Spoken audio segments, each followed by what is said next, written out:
ബിരിയാണിയാ ചെയ്യാൻ പോകുന്നത്. കീമ വെച്ചാ ചെയ്യുന്നത്.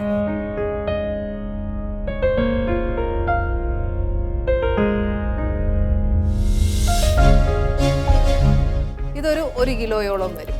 ഇത് ഓപ്ഷണലാണ്. നമ്മൾ അരി വേവിക്കുമ്പോഴത്തേക്ക് സ്ഥിരം ദമ്മിടുവാണെങ്കിൽ ഒരു 80% അരി വേവിക്കാവുള്ളൂ. ഫസ്റ്റ് മസാല ഉണ്ടാക്കുന്ന രീതിയാണ്. സവാള ഈ മൂത്ത് വരാറാവുന്ന സമയത്താണ് നമ്മൾ ഒരു ഇച്ചിരി ഇഞ്ചിയും വെളുത്തുള്ളിയും ഇതിനകത്തോട്ട് ചേർക്കാറുണ്ട്. ആ വറ്റാറാവുന്ന സമയല്ലേ, ആ സമയത്താണ് നമ്മൾ ഈ പറഞ്ഞ പോലെ പൊടികളെല്ലാം ചേർക്കാനുള്ളത്. എന്നാലേ പൊടി ഒന്ന് വേവത്തുള്ളൂ.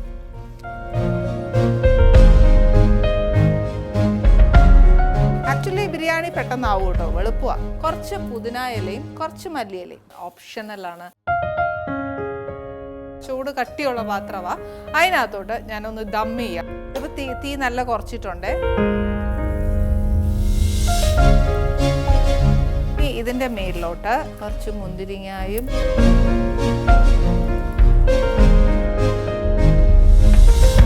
ഇതിന് വലിയ പണിയില്ല. ഇത് നല്ലോണം ഒന്ന് ആവി കയറി കഴിഞ്ഞ് കഴിഞ്ഞാൽ ഓഫ് ചെയ്യാമെന്നേ ഉള്ളൂ.